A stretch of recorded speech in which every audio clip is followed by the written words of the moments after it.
Attention, please. We are just about ready to start our program. Please find your seats. Thank you.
Welcome back to Texas, the home of Tesla.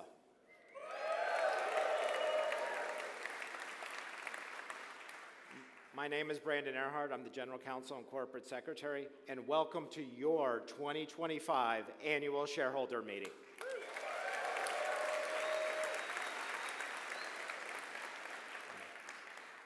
Similar to last year, this meeting will have two parts. We'll go through the 14 ballot items, and the second part, Elon Musk. Today, we will discuss business outlook and may make other forward-looking statements. Such statements or predictions are based on current expectations. Actual events or results may differ materially due to a number of risks and uncertainties that are disclosed in our SEC filings. Such forward-looking statements represent our views as of today and should not be relied on thereafter. We make no obligation to update them after today. Would like to welcome members of the Tesla team here, members of PricewaterhouseCoopers, and members of our board. Before we get started, why don't we hear from Robin, our board chair.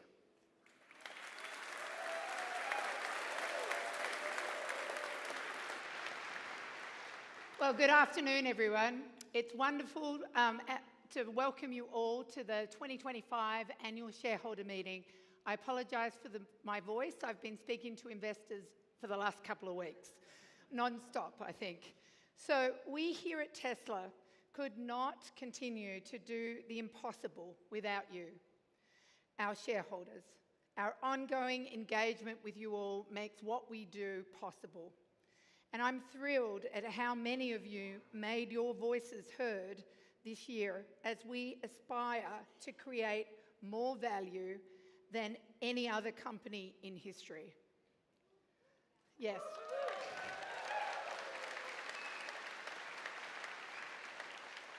Without your support, we could not have reached the heights that we've already demonstrated over our relatively short yet storied history.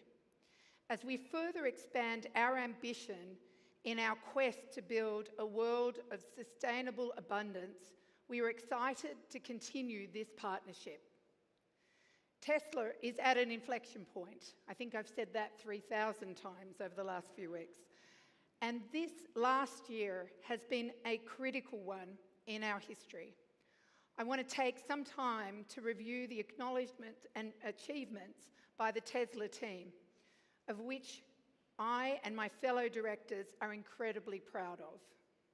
We continue to redefine the automotive industry across production, customer experience, and ownership.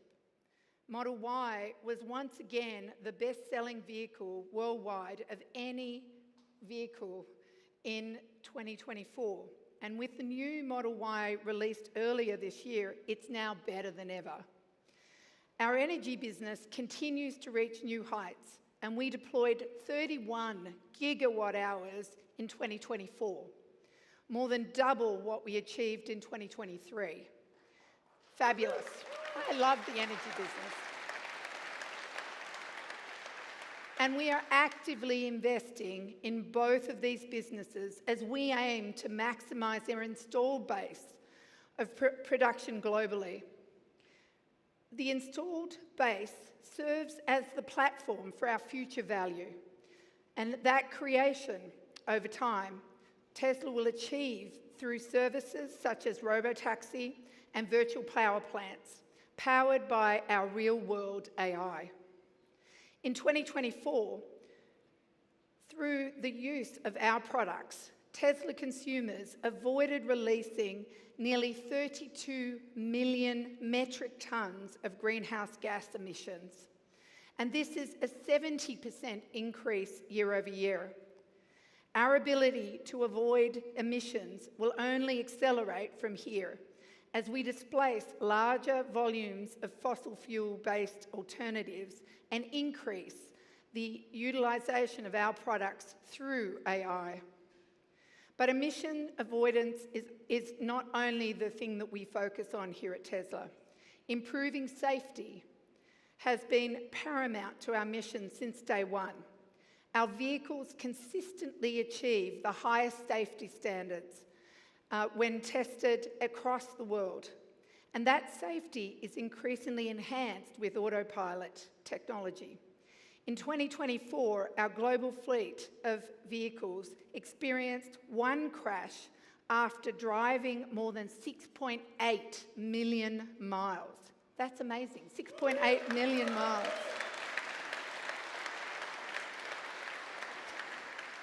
And to put that in context, that is 10 times better or safer than the average driver in the US, 10 times better. And in 2024, and is nearly double the safety performance of our autopilot technology in 2018. With many enhancements we expect to make from here, we believe our autonomy technology will improve this performance by orders of magnitude. Sustainability extends beyond the impact of product use.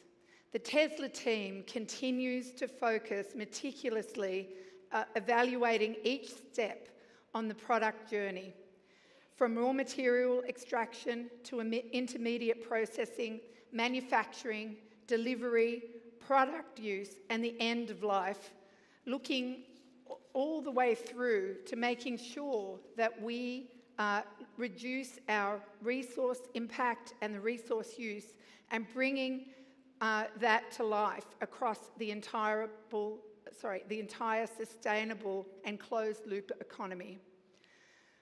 For more details on what we do each and every day, I encourage you all to read the Impact Report. It is an amazing document and it continues to improve over time in terms of what the team is doing.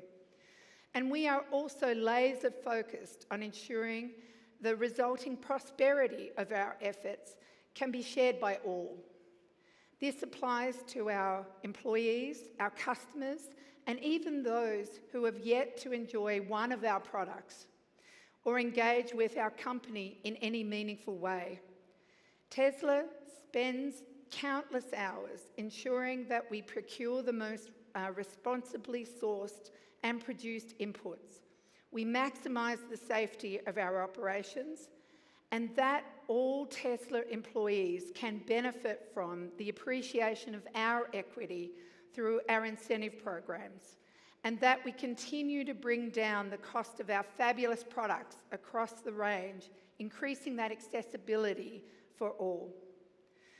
At the end of the day, we here at Tesla are working tirelessly to make the world a better place for all through innovation and grit.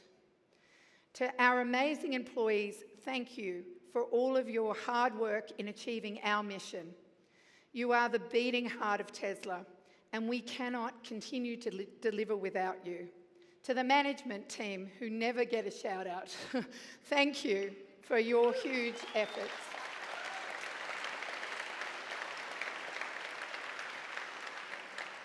To our shareholders, all of you in the room and on the webcast globally, once again, thank you for your support. Please know that we are listening to you and are here to represent your interests.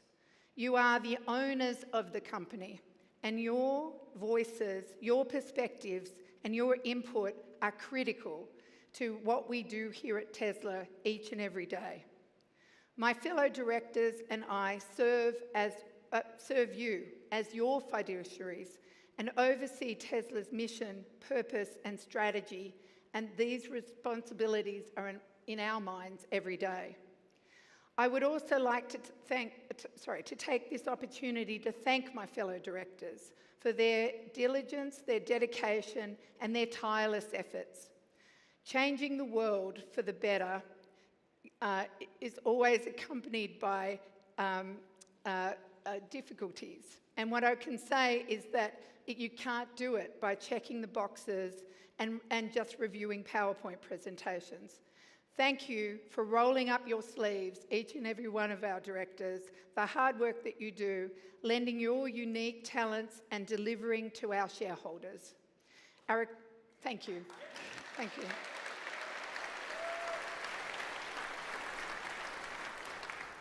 Our accomplishments have been hard-earned, and these last several years have not been without their challenges. We still have much to accomplish, and I believe that we have the right team the right technologies, the right physical infrastructure to create a world that we've only just begun to imagine. The future is bright. Thank you. Now I'm going to hand it back to Brandon. Thank you very much. Thank you.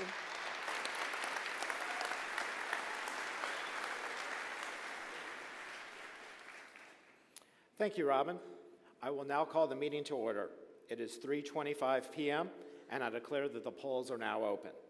We have already received over the past few weeks voting proxies from our shareholders.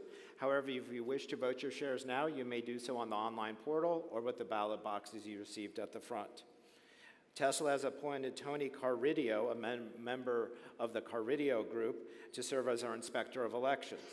In addition, Broadridge Financial Solutions has certified that starting on September 17th, 2025, the proxy materials or notice of internet availability of the materials were sent out or mailed to shareholders of record as of September 15th, 2025. We have a majority of the outstanding shares represented at the meeting, so I declare that a quorum is present. We now will proceed with the meeting. The items of the agenda are as follows. There are 6 Tesla proposals. The election of our 3 Class 3 directors, Ira, Joe, and Kathleen, to serve a term of 3 years until their successors are duly qualified. Number 2, to approve say-on-pay on a non-binding advisory basis. 3, to ratify the appointment of PricewaterhouseCoopers LLP as our independent registered public accounting firm for fiscal year 2025. 4, to adopt amendments to our organizational documents to eliminate certain supermajority voting requirements. 5, to amend and restate the 2019 Equity Incentive Plan. And number 6, the 2025 CEO Performance Plan to Elon Musk.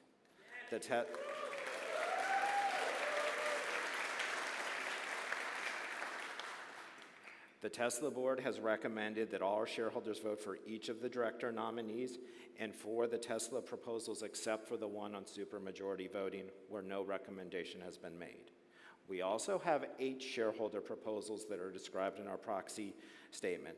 I'd like to remind the shareholders that Tesla's board has prepared a statement of opposition on each of them except for the one regarding XAI. Those statements are in our proxy. Now let's go through the shareholder proposals. The first one is an advisory vote regarding board authorization of investment in XAI. Our board has not made a recommendation on this. The shareholder proposal is proposed by Mr. Stephen Hawk, who I believe is here to present the proposal. Mr. Hawk?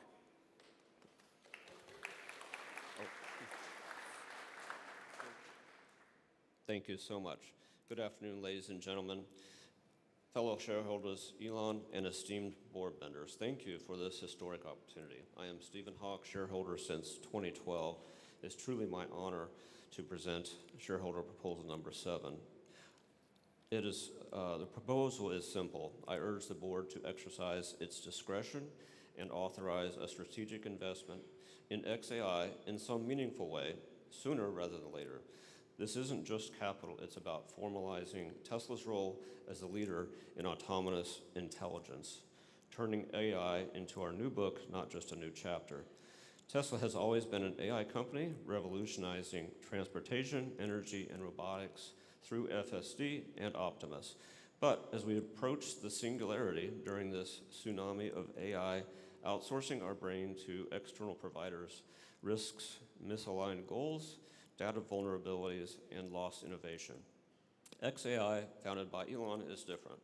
It is maximally truth-seeking, curiosity-driven, and aligned with humanity's best interests, like Tesla's mission for sustainable abundance. XAI was seeded with Tesla talent, enabling bidirectional flow for highest caliber staff attraction and retention. Integrating Grok models within our vast real-world data would further supercharge FSD for safer vehicles, empower Optimus to navigate complex worlds, and to optimize energy grids. Think vertical integration of Tesla as a neural link of AI platforms, controlling the coming Optimus army with prudent stewardship. Financially, it's a no-brainer. XAI's explosive growth could yield massive returns, strengthening our balance sheet amid EV pressures, With Elon's stewardship the best for shepherding AI safely, conflicts are minimal. Board oversight ensures fairness. XAI needs Tesla more than vice versa.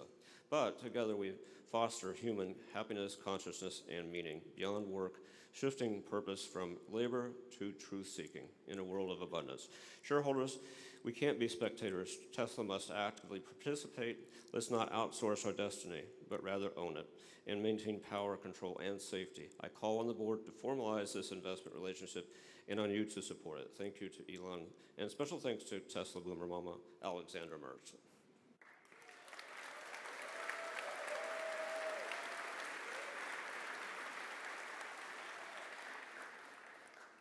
Thank you, Mr. Hawk. The second shareholder proposal is an advisory vote regarding adopting targets and reporting on certain sustainability metrics with our senior executive compensation plans. Our board has recommended that our shareholders vote against this proposal, as explained in our proxy. The shareholder proposal is proposed by Tulip Share Capital, LLC, whose representative, Mr. Akrouge, has prepared a pre-recorded message.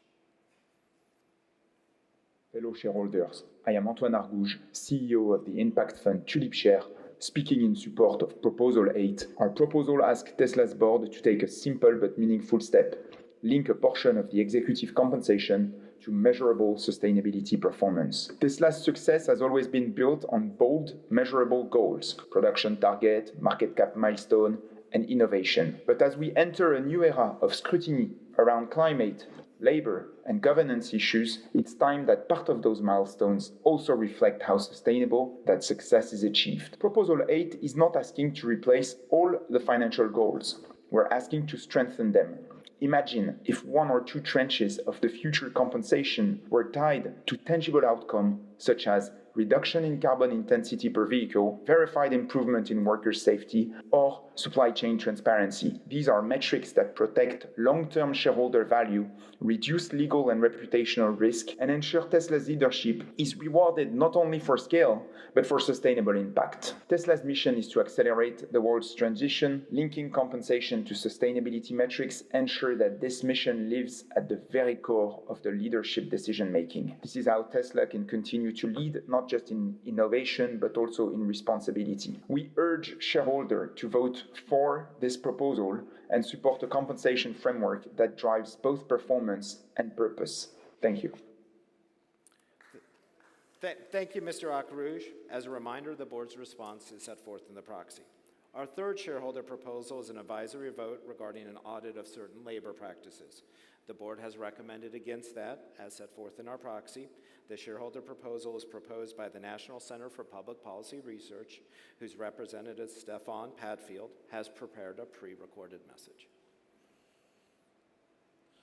My name is Stefan Padfield, and I am the Executive Director of the Free Enterprise Project. The Free Enterprise Project is part of the National Center for Public Policy Research, which is the proponent of Proposal 9, requesting that Tesla conduct and report on a child labor audit. Let me begin by emphasizing that we are strong supporters of free enterprise, innovation, and shareholder value. We recognize Tesla's extraordinary contributions to the electric vehicle market. Our proposal is not anti-Tesla.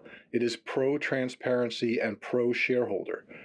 Proposal 9 asks for something very simple and reasonable, a verified accounting of whether and to what extent child labor is implicated in Tesla's supply chain. Tesla's opposition statement relies on policies, but policies are not the same as proof. A quote-unquote zero-tolerance policy is commendable, but without independent verification, it is only a promise, not evidence. The U.S. Department of Labor continues to list cobalt mining in the Democratic Republic of Congo among the sectors with the worst forms of child labor. A 2023 white paper on the financial and material impacts of child labor, authored by Hayes, identifies Tesla as a case study in the ongoing risks that cobalt and other mineral sourcing pose to automakers. And while Tesla's own 2024 impact report notes that the company invested more human and legal resources than ever before to combat forced and child labor, it provides no metrics showing whether those investments are working. Shareholders deserve data, not just assurances. We are asking Tesla to back its admirable words with verifiable results through a third-party audit or a transparent report.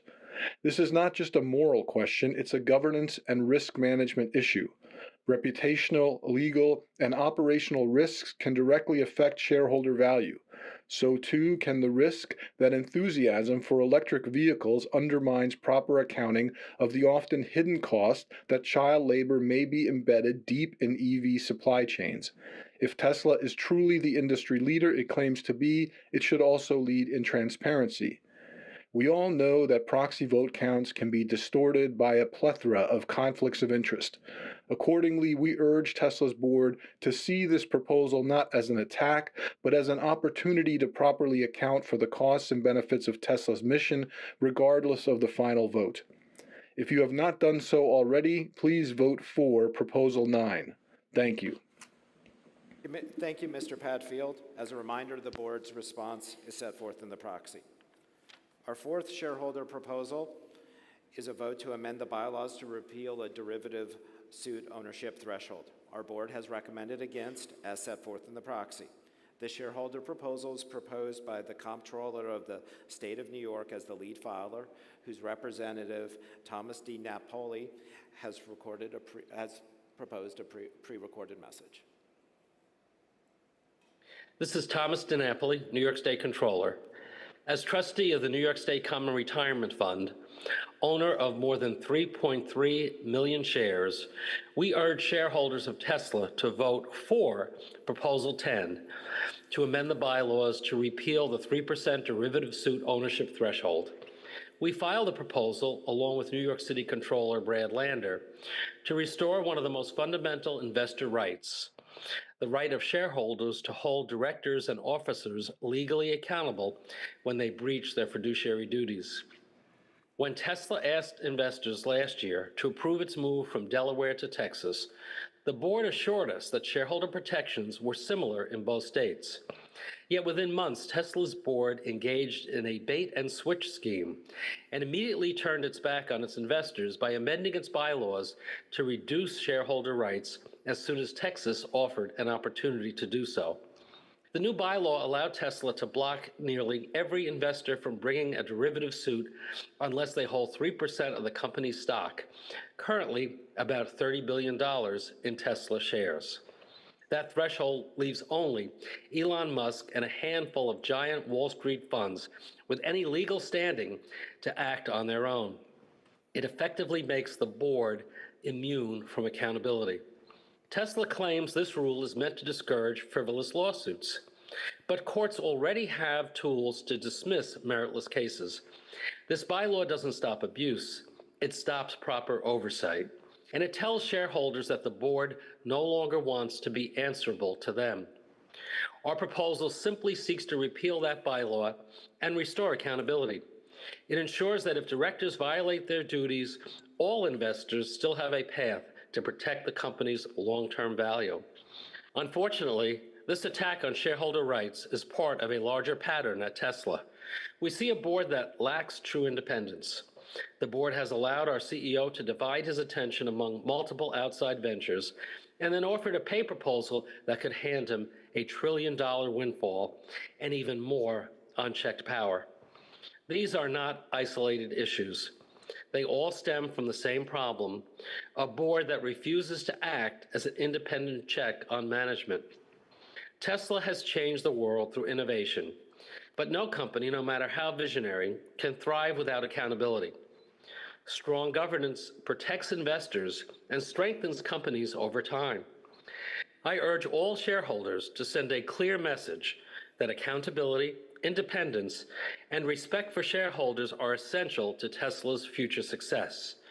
Thank you for your time and consideration. Yeah, thank you, Mr. DiNapoli. The board's response is set forth in the proxy. The fifth shareholder proposal is a vote to amend Article 10 of the bylaws. The board has recommended that our shareholders vote against it, as set forth in our proxy. This shareholder proposal is proposed by the Treasurer of the State of Illinois and trustee of the Bright Directions College and Savings Trust as the lead filer, whose representative, Michael Ferrix, has prepared a pre-recorded message. Fellow Tesla shareholders and members of the board, my name is Michael Frerichs. I serve as treasurer for the state of Illinois and as trustee of the Illinois College Savings Programs. I'm here to present Proposal 11, which asks Tesla to adopt a simple investor protection. If the board chooses to impose more restrictive requirements for submitting shareholder proposals as newly permitted under Texas law, those changes must be ratified by a supermajority of shareholders. At its core, this proposal is about protecting shareholder rights. If the board decides to limit our ability to submit proposals, this amendment ensures that shareholders have the final say. It helps to ensure that Tesla remains aligned with the will of its investors, plain and simple. Now, why is this important? Tesla is navigating a period of volatility, leadership transitions, intense competition, and heightened scrutiny from regulators and customers. In times like these, strong governance and active shareholder input can be critical. They serve as competitive advantages that position Tesla to lead, not just react. This proposal seeks to implement a reasonable safeguard that would reinforce accountability and build trust. The board itself has emphasized the importance of investor feedback. In the proxy statement, Chair Robin Denholm and Director Kathleen Wilson-Thompson wrote, "We are in Texas because it provides a more predictable governance framework that allows us to hear from you, the people who know Tesla best." If the board actively seeks to hear from shareholders, it's hard to reconcile that position with their opposition to this proposal. To reiterate what's at stake, Texas law now allows shareholder submission thresholds higher than SEC standards, requiring shareholders or groups to hold 3% of voting shares or $1 million in stock to submit a proposal. Compare that to current SEC rules, which allow a shareholder to have holdings as low as $2,000 to $25,000, depending on how long the shareholder has held the stock. If the board chooses to adopt the Texas thresholds, they risk silencing investors who could drive meaningful governance improvements, as well as narrowing the pipeline of ideas. Note that this proposal does not limit the board's direction to evaluate governance options. It simply ensures that if the board adopts the Texas shareholder submission thresholds, a supermajority of shareholders must ratify that decision. That's fair. It's reasonable and fully aligned with the board's stated commitment to its investors. Again, I encourage my fellow investors to vote for Proposal 11 as a clear step towards protecting our rights as shareholders. Thank you. Thank you, Mr. Frerichs. As a reminder, the board's response is set forth in the proxy. The sixth shareholder proposal is an advisory vote to elect each director annually. Our board has recommended against, as set forth the reasons in the proxy. This shareholder proposal is proposed by James McRitchie, who has prepared a pre-recorded message. Thank you, shareholders. We've presented this proposal before, 2021 and 2024. It won a majority both times, even with board opposition. But Tesla requires a supermajority of shares outstanding, so those majorities weren't enough. Today we ask again, join the 90% of S&P 500 companies that elect all directors annually. Declassification means accountability every year, not every 3 years. Most institutional investors support this reform. It's the retail votes we need here today. A Delaware court recently found 3 major governance failures at Tesla. The board wasn't independent, the disclosures to shareholders on its pay plan were misleading, and the board failed to negotiate properly on our behalf. Declassifying the board is part of the cure. It ensures shareholders can hold directors accountable each year or nominate qualified replacements when needed. Matt Moscardi of Free Float Media calls this one of the most important votes of the year because it could shift Tesla's board from a friends and family plan to independent professionals with the skills necessary for Tesla's next chapter. We're also endorsed by Nell Minow, co-founder of Value Edge Advisors, and ISS, one of the most respected proxy advisors. John Chevedden's related proposal, number 13, calls for simple majority voting. We'll need that reform too for this proposal to succeed. Tesla's Musk premium, once a source of strength, is fading, along with his global reputation. Remember, Tesla is his only publicly traded company. It's the liquid piggy bank that fuels his other ventures. Yes, Elon Musk is brilliant, but no company should depend on a single personality. Either he stays long enough to keep using your capital elsewhere, or he moves on when the tap runs dry. Either way, shareholders must prepare for Tesla's future, a democratic, professional company led by a capable, independent board. Let's build Tesla to attract customers, employees, and investors who all contribute to its innovations. Vote for proposal number 4, declassify the board. Vote for proposal number 13, eliminate supermajority requirements. Together, let's restore accountability, independence, and trust at Tesla. Vote now before the polls close. Your vote can make a real difference in Tesla's future and your future as well. Thank you. Thank you, Mr. McRitchie. As a reminder, the board's response was contained in the proxy. Our seventh shareholder proposal is an advisory vote regarding a proposal that won 54% at last year's meeting. Our board has recommended against for the reasons set forth in the proxy. This shareholder proposal is proposed by John Chevedden, who is on the line to present this proposal. Mr. Chevedden.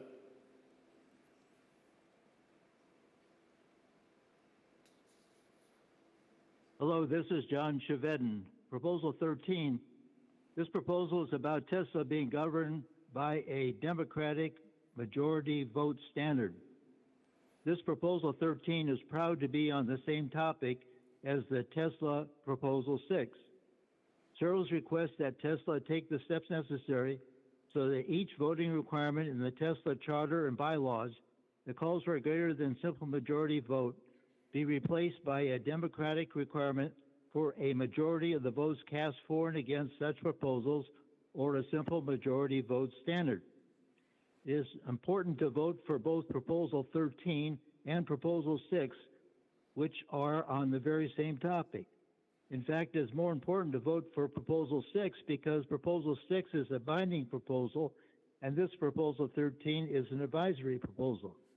It is important to vote for Proposal 13 because Proposal 13 is a backup proposal in case the Tesla Proposal 6 does not get enough votes. This Proposal 13 has one advantage over Proposal 6 in that it requires less votes to be approved by shareholders than the Tesla Proposal 6, since this Proposal 13 is an advisory proposal. But it's still important to vote for both proposals. Adoption of Proposal 6 will pave the way for annual election of each Tesla director sooner than this Proposal 13. Annual election of each Tesla director will tend to keep Tesla directors away from their current status as being lapdog enablers for Mr. Musk and Mr. Musk's outrageous executive pay and Mr. Musk's outrageous distractions from Tesla. Please vote yes for Tesla being governed by a Democratic majority vote standard, Proposal 13, and vote for the Tesla Proposal 6 on the same topic. Thank you, Mr. Chevedden. As a reminder, the board's response is set forth in the proxy. Our eighth and final shareholder proposal is an advisory vote to seek shareholder approval before adopting certain bylaw amendments pursuant to Texas law. The board has opposed it for the reasons set forth in the proxy. This shareholder proposal is proposed by Eric and Emily Johnson and Bryce Matherin as co-filers, whose representative Bruce Abear from New Ground Social Investment has prepared a pre-recorded message. Good afternoon. I'm Bruce Herbert of New Ground Social Investment in Seattle, and I stand to move proposal number 14, a simple request that Tesla hold a vote before adopting any bylaw that would restrict the ability to file a shareholder proposal. Here's why this matters. Texas recently passed a law that allows companies to set sky-high barriers to shareholder participation.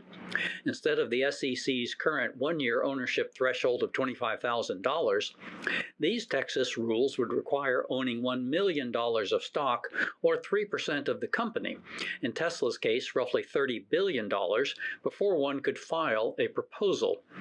And Tesla could enact this without a shareholder vote, simply by issuing a notice. This is not shareholder democracy. It's silencing shareholders, like nearly every one of us in this room, whether you are an individual, retiree, or institution. The backers of such thresholds presume you must be ultra-rich in order to have a good idea, which on its face is a baseless and undemocratic proposition. The shareholder proposal process serves both Tesla and the capital markets. This is because stockholders frequently spot emerging risks long before they hit the headlines, whether in the form of labor relations, climate impacts, or failures in governance. Shareholders provide an efficient, early warning system that helps companies to stay ahead of the curve. We are a low-cost, high-value cornerstone that keeps companies and capital markets healthy. In closing, corporate democracy is not a nuisance. It's an important safeguard. It's how shareholders ensure accountability and informed long-term value creation. The idea here is quite simple. Before limiting shareholder rights, put it to a shareholder vote. Therefore, to keep Tesla engaged, accountable, and forward-looking, please vote for proposal number 14. Thank you. Thank you, Mr. Hebert. As a reminder, the board's response is set forth in the proxy. Please note now is your final opportunity to submit any votes for them to be counted. I declare that the polls are now closed. Based on the proxies that we have received and the votes submitted at the meeting, I'd like to announce these results on a preliminary basis. With respect to the shareholder proposals, items 8 through 14, our shareholders have supported the recommendations on the Tesla board on all of them, other than Proposal 12.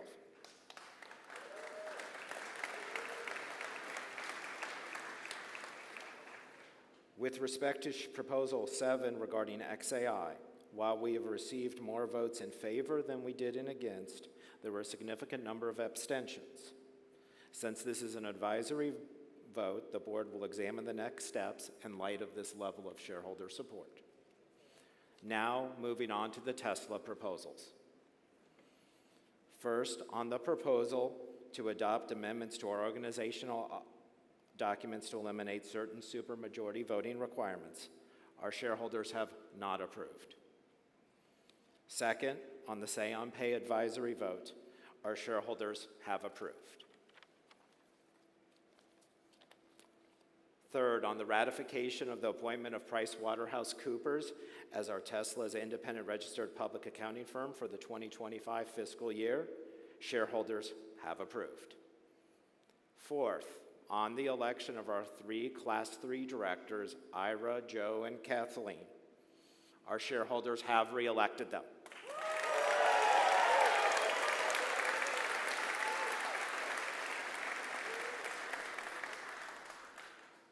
Fifth, on the amended and restated 2019 Equity Incentive Plan, our shareholders have approved.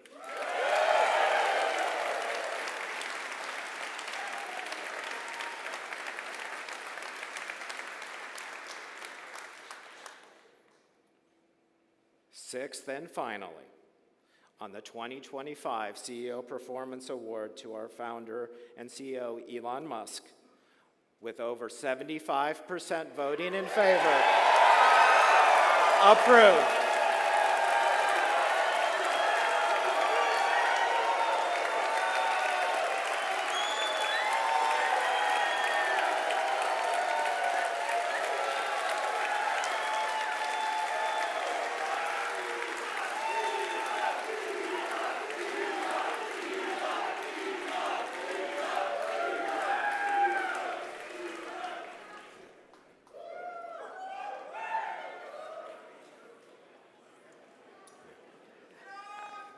I declare this meeting is now closed. Elon Musk.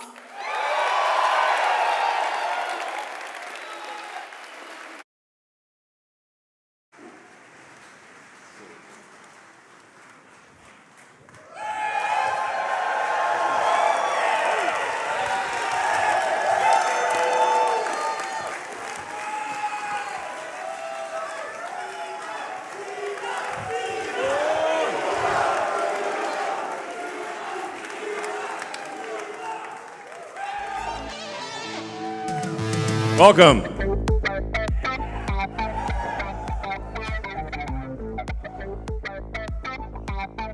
So, what we're going to.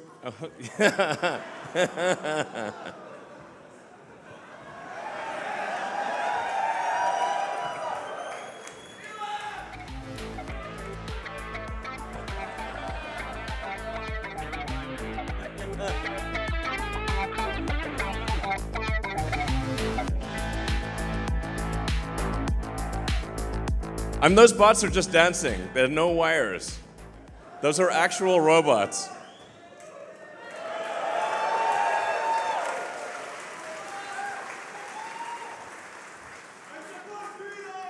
Thanks, guys.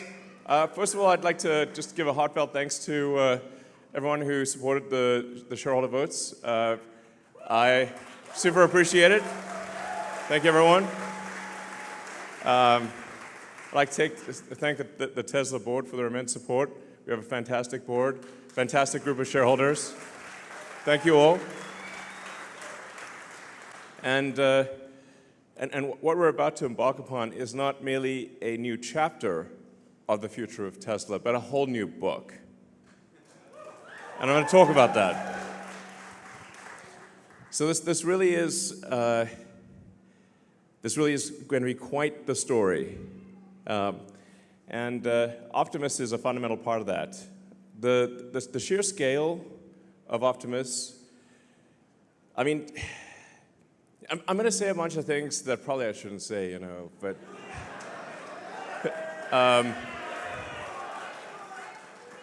but that's what keeps it interesting.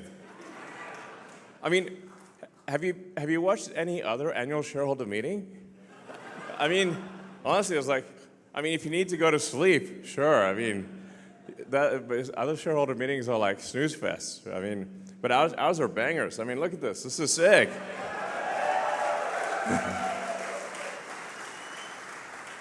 We got like the cyberpunk nightclub here with real robots just standing there and milling around and dancing. And around our engineering headquarters in Palo Alto, the robots are just walking around the office 24/7 with no one minding them. And then they go charge themselves. And so the scale of Optimus, like I said, that's really going to be something else. I think it's going to be the biggest product of all time by far. Yeah. So, like bigger than cell phones, bigger than anything. I guess the way to think about it is that every human on Earth is going to want to have their own personal R2-D2 C3PO. So who wouldn't? But actually, Optimus will be even better than them. R2-D2, it's kind of would beep at you, and it's kind of hard to figure out what he's talking about. You need C3PO to translate. But Optimus is going to be, everyone's going to want one. I think in terms of industry, providing products and services, I think it's probably, 3 to 5 robots in industry for every, one that's a personal robot. I think there could be tens of billions of Optimus robots out there. Now, obviously, it's very important we pay close attention to safety here, because we do want the Star Wars movie, not the Jim Cameron movie. I love Jim Cameron's movies, but you know what I mean. So,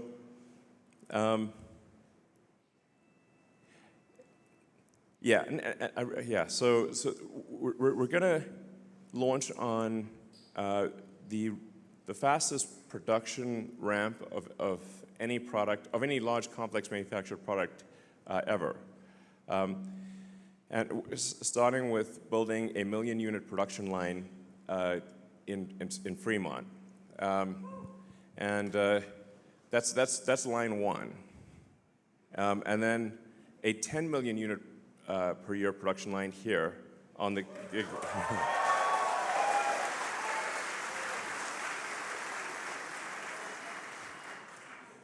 I don't know where we're going to put the 100 million unit production line. Maybe on Mars, I don't know. But I think it's going to literally get to 100 million a year, maybe even 1 billion a year. People often talk about like eliminating poverty, giving everyone amazing medical care.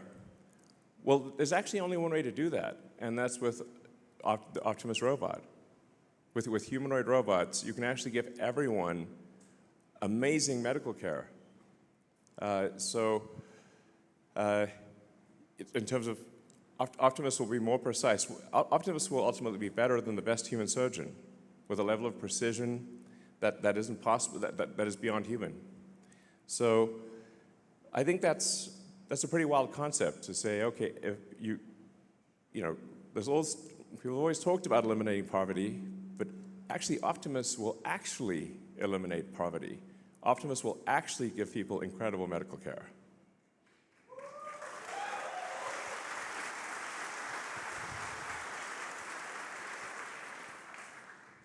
So, so you start getting like sort of some pretty wild sci-fi sort of scenarios where, and some of these things I say will obviously be taken out of context and used in snippets and sent around, but whatever. I'm still going to say them. I think we may be able to give people a more, if somebody's committed crime, a more humane form of containment of future crime, which is if you say like you now get a free Optimus and it's just going to follow you around and stop you from doing crime. But other than that, you get to do anything. It's just going to stop you from committing crime. That's really it. You don't have to put people in like prisons and stuff. I think it's pretty wild to think of the various of all the possibilities, but I think it's clearly the future. My book recommendation for maybe the best, mostly utopian sci-fi future are the Ian Banks books, the culture books. So if you're curious, like what do I think the future is probably like? I think it's probably a bit like that. Asimov to some degree, but I think it's, and Heinlein, Ian Banks, if you're like saying, what does Elon think the future probably will be like for AI and robots, it's kind of Banksian.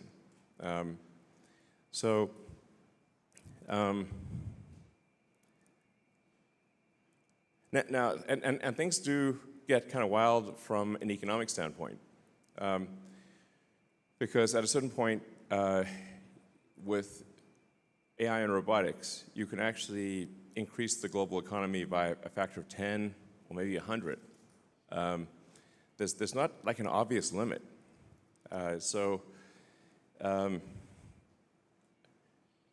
Like Optimus is kind of like an infinite money glitch. And maybe there won't even be money in the future. Or money might be measured in terms of wattage, like how much power can you bring to bear from an electrical standpoint. I guess what I'm saying is hang on to your Tesla stock. Yeah.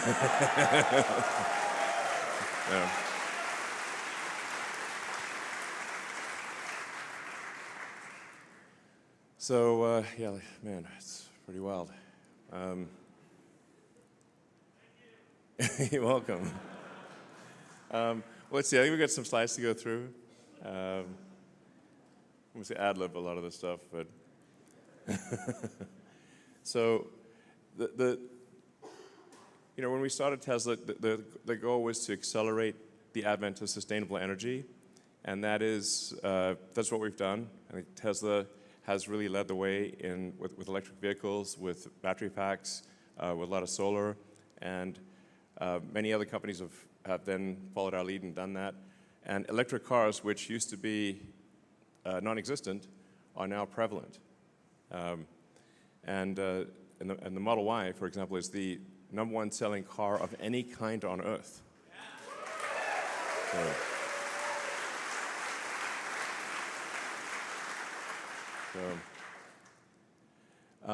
But obviously now with AI and robotics, we need to update our mission.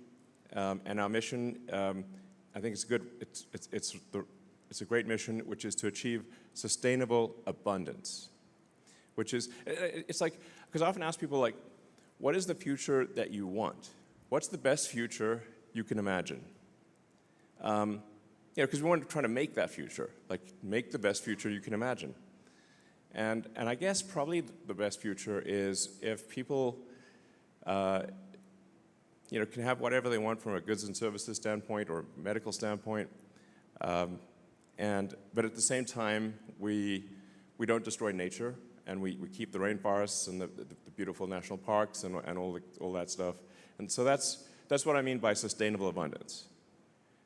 Is that people, can have whatever they want, have all their needs met, but we still keep all of the natural beauty that we want. So.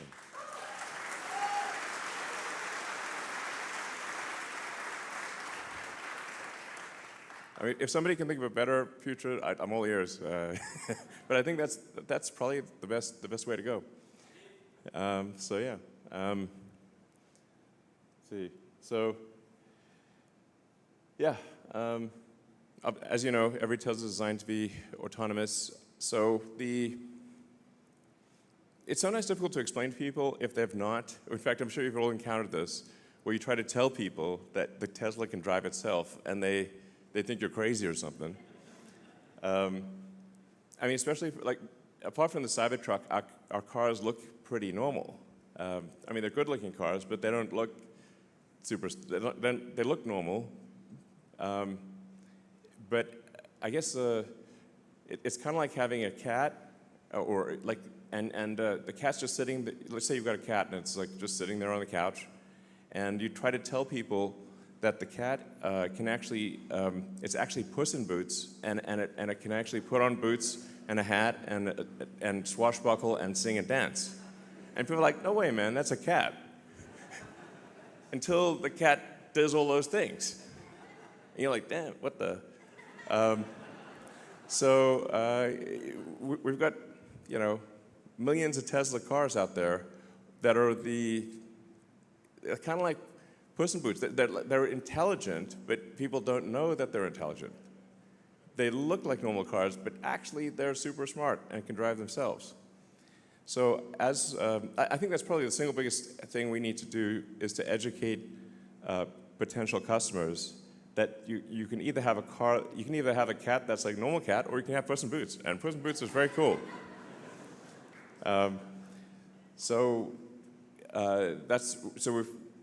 These days when people come to our stores, or even people that have the car haven't turned it on, we find, and sometimes people have paid for FSD and haven't turned it on. We're like, what? You should at least try it once.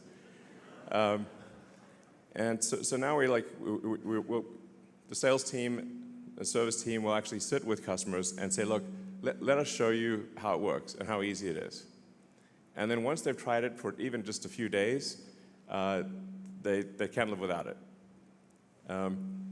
And now with version 14, we're actually getting to the point where we almost feel comfortable allowing people to text and drive, which is kind of the killer app. Because that's really what people want to do, and do. Actually, right now the versions, the car's a little strict about keeping your eyes on the road, but I'm confident that in the next month or two, we're going to look closely at the safety statistics, but we will allow you to text and drive, essentially. Yeah. So, yeah.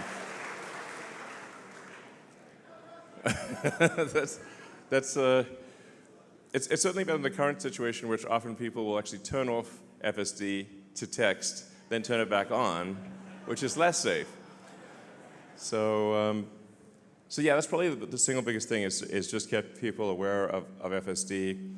And then obviously we need to get it approved in Europe. So we certainly appreciate the support of our customers in Europe pushing the regulators to approve FSD, because you can't even get even just normal supervised FSD is not allowed in Europe currently, which doesn't make any sense. And I've had these like crazy conversations with the regulators that seem like a Franz Kafka novel, where I'm like, well, look, we have billions of kilometers of data that shows that FSD increases safety. And they're like, well, we have to have all these committee meetings. I'm like, yeah, but people's lives are at stake here. So definitely a pressure from our customers in Europe to push the regulators to approve would be appreciated. And then we have partial approval in China, and we hopefully we'll have full approval in China around February or March or so. That's what they've told us.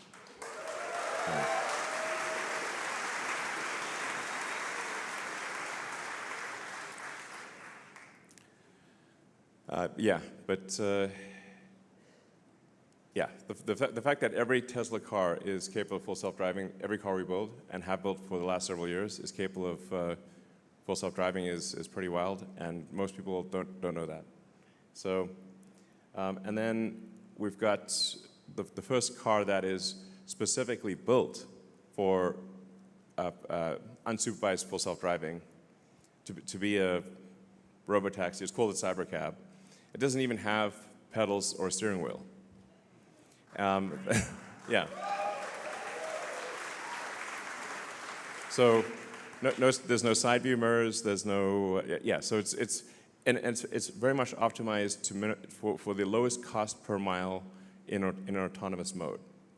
And that production is happening right here in this factory, and we'll be starting production in April next year.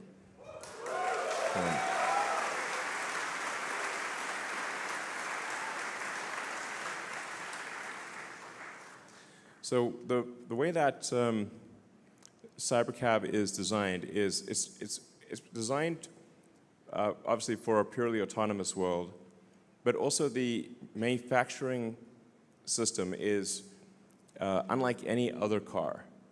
The manufacturing system of the Cybercab, it's closer to a high volume consumer electronics device than it is a car manufacturing line. So the net result is that I think we should be able to achieve, I think ultimately less than a 10-second cycle time, basically a unit every 10 seconds. Maybe ultimately take a few years to get there, but it's theoretically possible to get to a 5-second production time.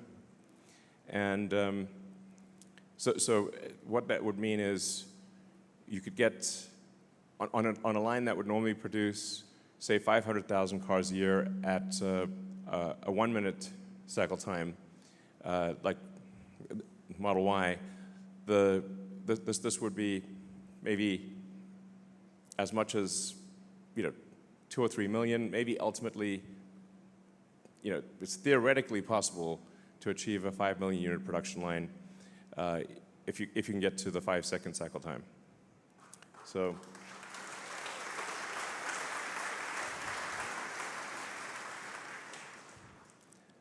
It's a lot of cars. So these will be everywhere in the future. So, and we wanted to look futuristic, so it changes the look of the roads. So now the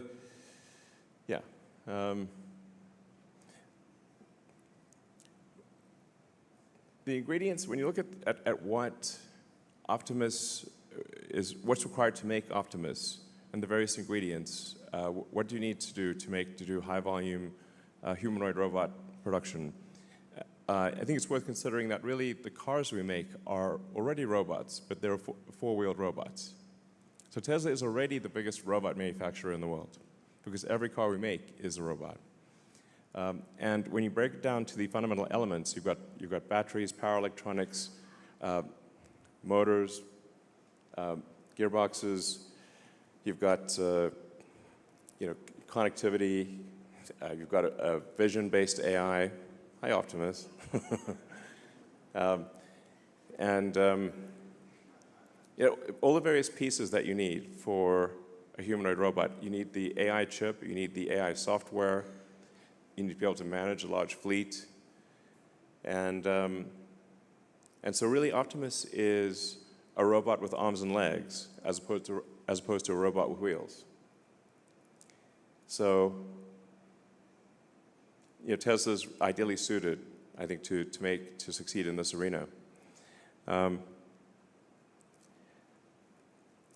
You will see certainly many companies showing demonstration robots. There's really three things that are super difficult about robots. One is the engineering of the forearm and hand, because the human hand is an incredible thing, actually. It's super dexterous. So engineering the hand really well, the real-world AI, and then volume manufacturing. Those are generally the things that are missing.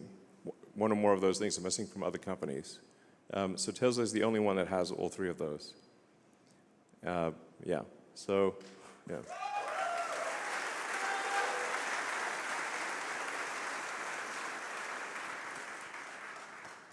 So this is the Optimus kind of initial, it's kind of the prototype production line. The high volume production line will be very automated, obviously, but this is really the production line that we use to make the prototypes. So you can get a sort of rough sense for what it takes to build the robot.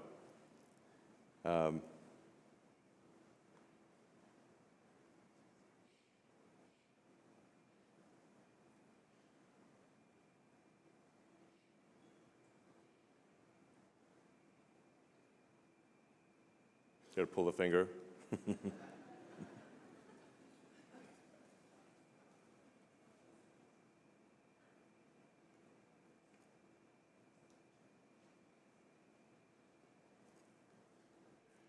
And then, as I've said before, I think once we reach about 1 million units per year of sustained production or in excess of that, I think probably the cost of production is around $20,000 in current year dollars. So this will be certainly very affordable. Yeah, like I said, I think Optimus will ultimately increase the size of the economy probably by a factor of 10 or more. Next year we start production with Optimus version 3. What you're seeing here is Optimus version 2.5. Optimus 3 is an incredibly good design. The Tesla engineering team is amazing. When you see Optimus 3, yeah.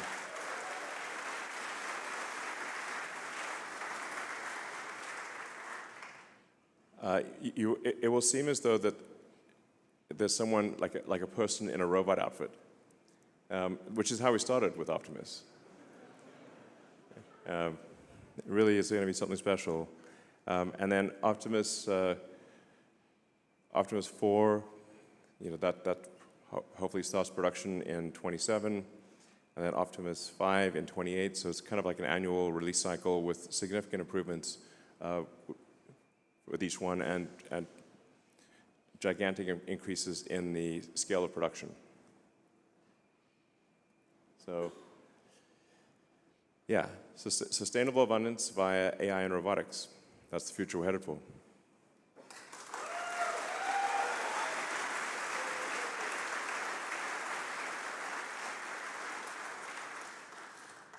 And as I think most people here know, the safety statistics show that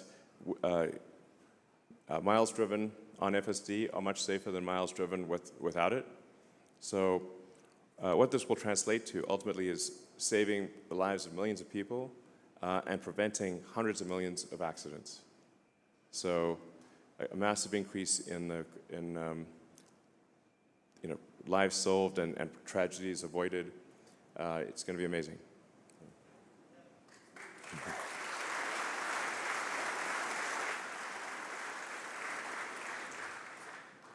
And how many people here have tried 14.1?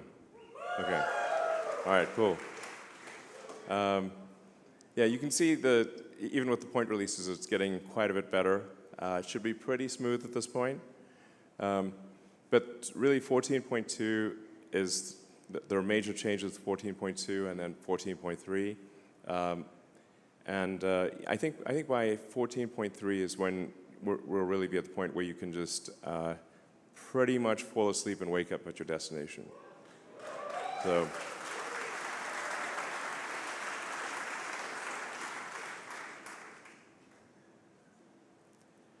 And then I've been putting a lot of time into the new Tesla chip design because in order to have a functional robot, you have to have a great AI chip.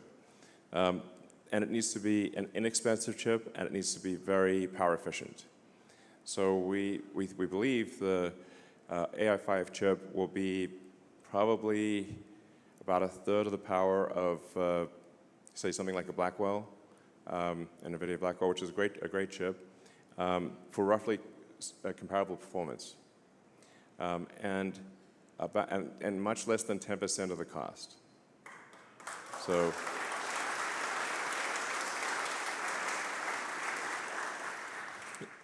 This is a chip that is very much optimized for the Tesla AI software stack. So it's not meant to be a general purpose chip. It's meant to be an amazing chip for the Tesla AI software. I mean, a couple things that I think like, how is Tesla able to achieve such an improvement? I think it is because we are specialized. We're not trying to. NVIDIA has to serve the superset of all past and future customers. So all of their requirements, all of the software that they've written has to work, which is a very difficult problem. Whereas we just need to make it work for our software. And so we were able to simplify the chip dramatically. And then we also, I think we're unique in this, but like we have an integer-based system. And integer operations are fundamentally more efficient than floating point operations. So we can do floating point, but the vast majority of our inference is done in integer, which is, if you're familiar with sort of logic gates, like the simplicity of integer, and integer is much more power efficient, much more silicon efficient, but you actually have to train for integer inference, which everyone else is training for floating point. That's kind of like a niche technical detail, but it's actually very important. So yeah, this is going to be a great chip. So this chip will be made in basically in 4 places: TSMC Taiwan, Samsung Korea, TSMC Arizona, and TSMC Texas.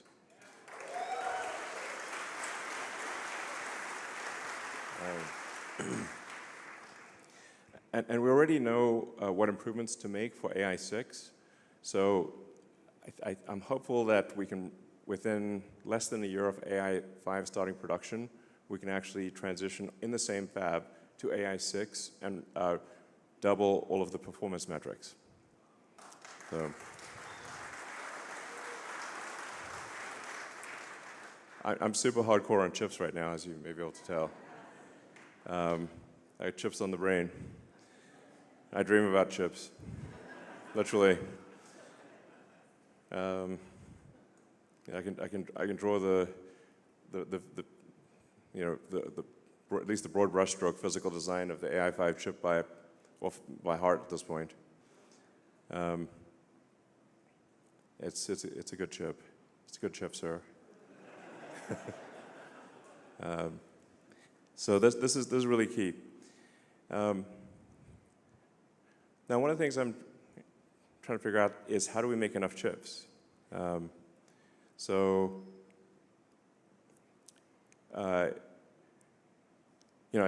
have a lot of respect for the Tesla partners, TSMC and Samsung. Maybe we'll do something with Intel. We haven't signed any deal, but it's probably worth having discussions with Intel. But even when we extrapolate the best case scenario for chip production from our suppliers, it's still not enough. So I think we may have to do a Tesla terafab. So it's like Giga, but way bigger. I can't see any other way to get to the volume of chips that we're looking for. So I think we're probably going to have to build a gigantic chip fab. Yeah.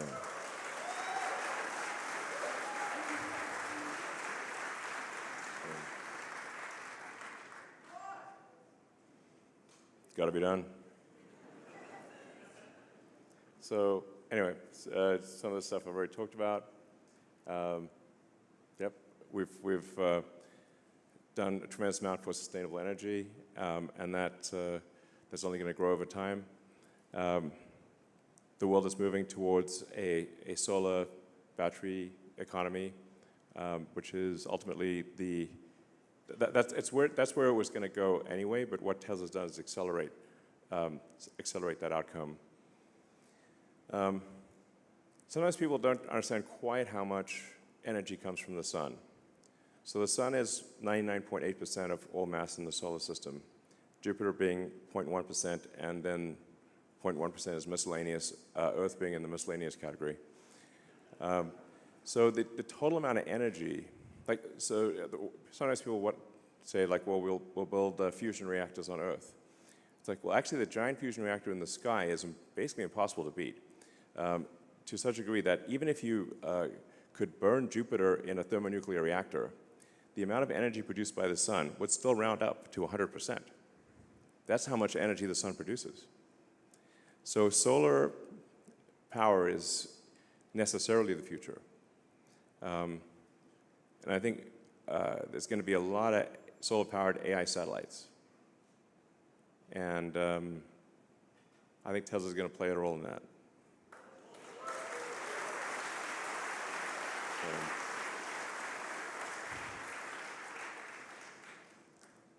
We've obviously refreshed the product line, so S3XY. If people haven't tried the Model S, 3X or Y, or the Cybertruck, I recommend at least getting a test drive or a test ride, as the case may be. Try out the full self-driving, and I think you'll be blown away. To those who do not, if you might be listening and don't have a Tesla, you should try one.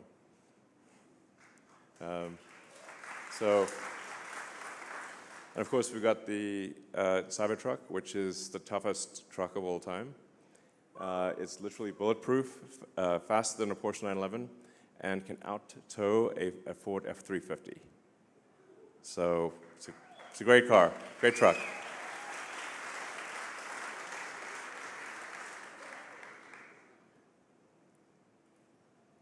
And then starting next year, we manufacture the Tesla Semi.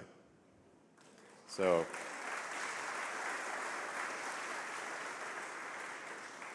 this is already, we already have a lot of prototype Tesla Semis in operation. PepsiCo and other companies have been using the Tesla Semi for quite some time. But we will start volume production at our Northern Nevada factory in 2026. So we got two big products, or three massive products starting production next year. We've got Optimus, we've got Tesla Semi, and we've got the Cybercab. So,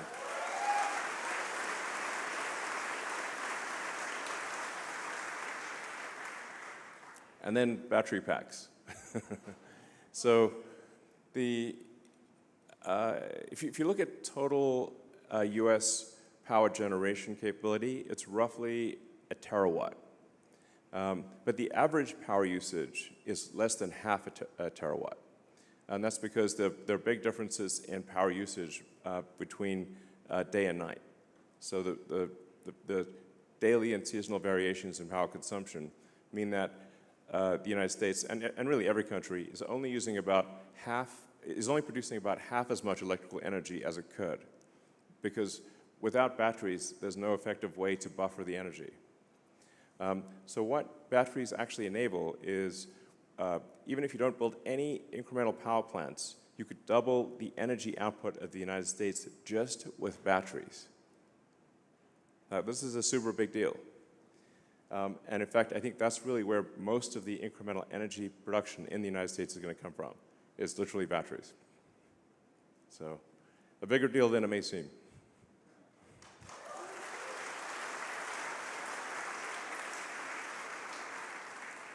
And then we keep improving the battery design, so the Mega Block, which makes it really easy to deploy battery, utility scale batteries.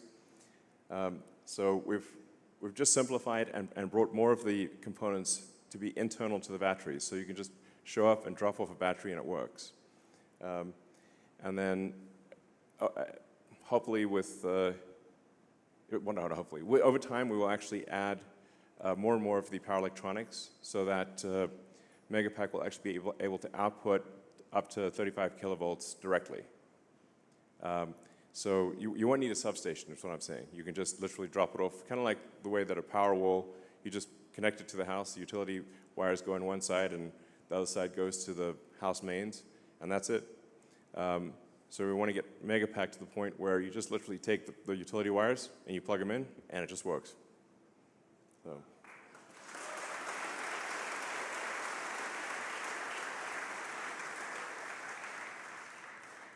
Then we've also built the world's largest supercharger network. So we do a lot of things here at Tesla. That's the biggest supercharging network in the world by far. And ultimately, you'll be able to go anywhere on Earth using a Tesla supercharger. And it's pretty close to anywhere on Earth, but it's it's going to be ultimately just anywhere. It'll just work anywhere. So the supercharger team has done great work expanding that and improving the efficiency of the supercharger network. And in North America, they did such a good job that the other car companies basically said, well, they'll just use the Tesla supercharger network. I'm like, okay, sounds good to us.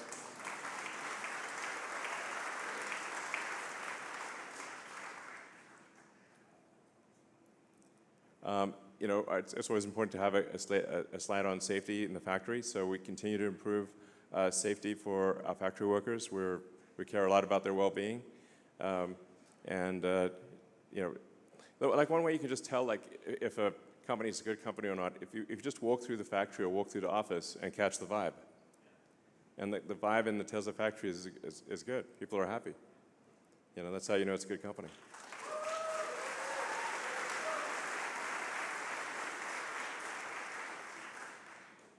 We've also put a lot of investment into raw materials. So we've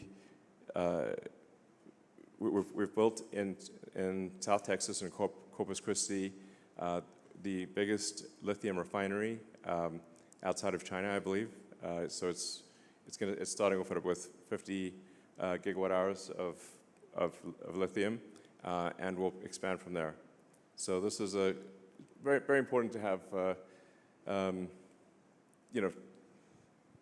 in a worst case scenario, that we have the ingredients necessary to make a battery. Very important. And then we've got here on this site the cathode factory, which is just the sort of giant building about a half mile that way. And we're just making sure that we, from a supply chain standpoint, are resilient against any potential geopolitical challenges.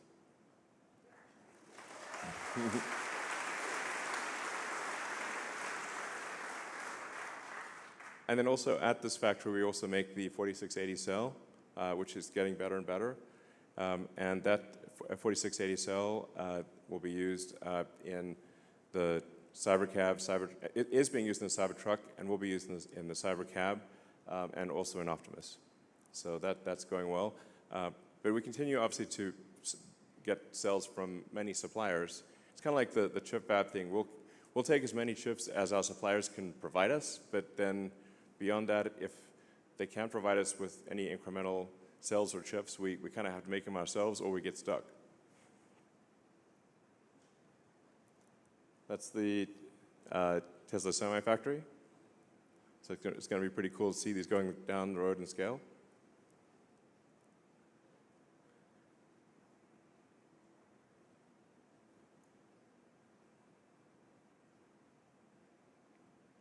Yeah, so that's the basic plan. Sustainable abundance for all.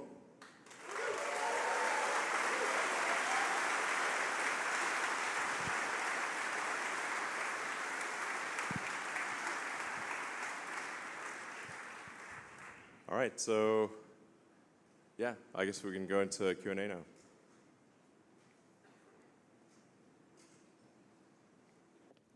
Maybe at the next annual shareholder meeting, we'll have Optimus take some of the questions. That'd be cool.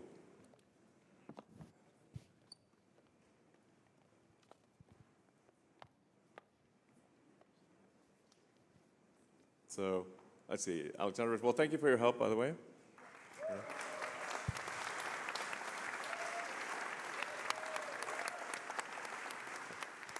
Yeah, please go ahead. Thank you. Is that a mic? Is it? No, let me hold it. It's okay. Well, what a year's been, right? I mean, just a year ago, President Trump got elected on the same day. These 12 months have been a heck of 12 months. Thank you to the board, because I think they had to weather quite some storms with institutional investors. And obviously, thank you to you. And we stand with you. I think we showed it, and we will show it everywhere.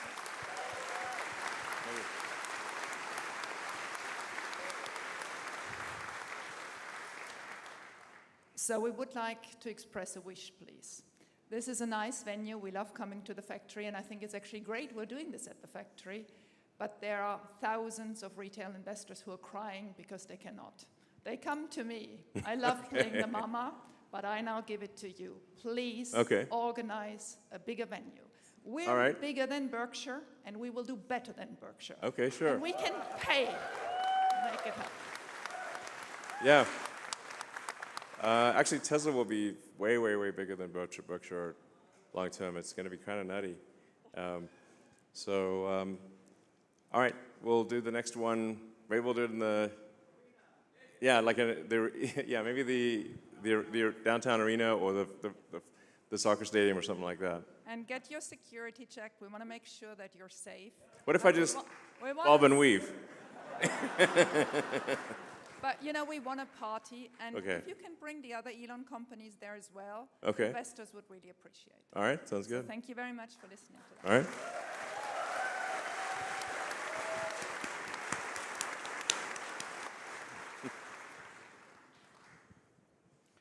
Elon, as a father, I just want to first thank you for everything you're doing in the world, especially freedom of speech. Thank you.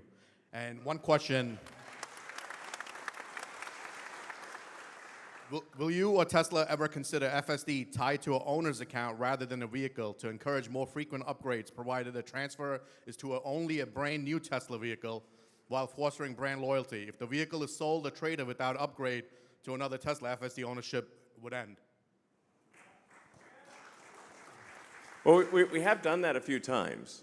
I guess we could extend it again. All right, we'll extend it. We'll extend it for at least another quarter, and then play it by ear after that. All right. Howdy, Elon. Congrats on not having to show up to work for free anymore. Yeah.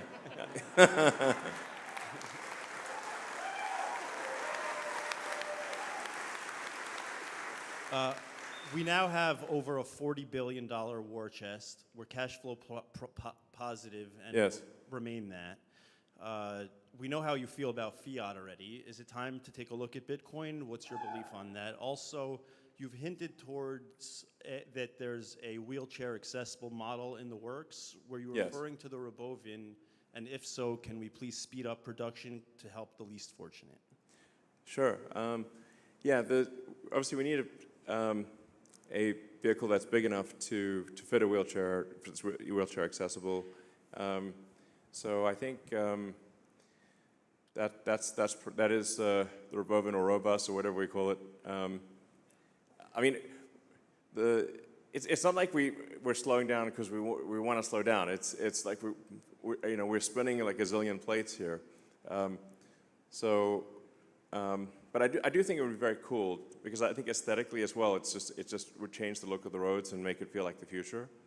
So it won't be long before we make that. But since we do have Optimus, we've got Cybercab, Optimus, and Semi all next year. We'll probably have to be maybe the year that a couple years from now or something like that. But we certainly will make a wheelchair accessible vehicle. Thanks.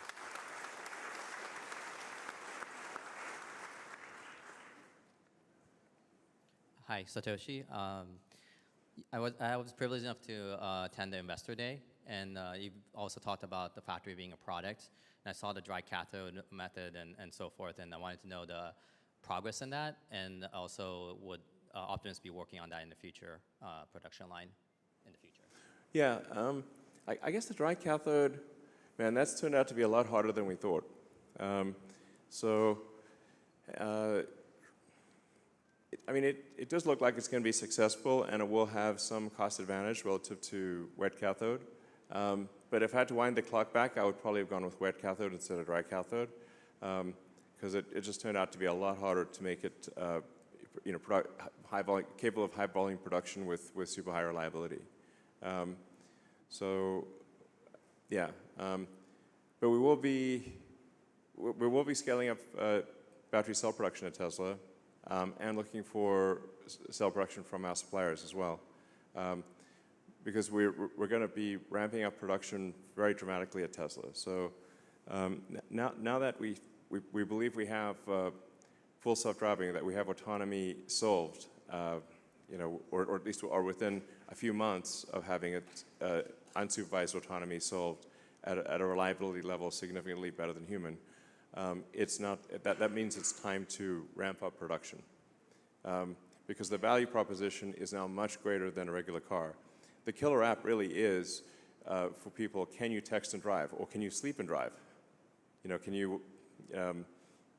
Can the car take you to a destination, or do you need to pay attention and have to drive it? And before we allow the car to be driven without paying attention, we need to make sure it's very safe. But like I said, we're on the cusp of that. I know I've said that a few times, but we really are at this point, and you can feel it for yourselves with the 14.1 release.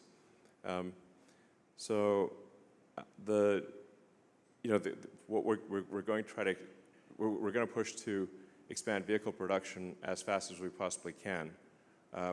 So aspirationally, we'd aim to increase vehicle production by about 50% by the end of next year. So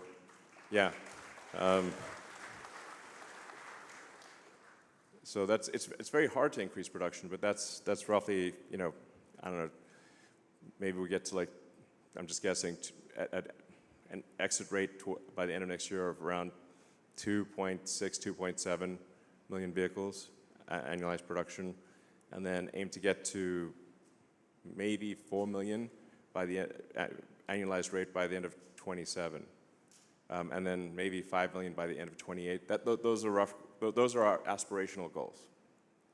So this is a gigantic increase in output, which means that the entire supply chain has to move in unison with that increase in volume. The nature of producing a large complex product is that it moves as fast as the least lucky, dumbest element in the entire system, and there's 10,000 plus items. But this, like I said, this really is it's not just a new chapter for Tesla, it's a new book. And that new book is massively increasing vehicle production, and ramping up Optimus production faster than anything's ever been ramped up before in history. So.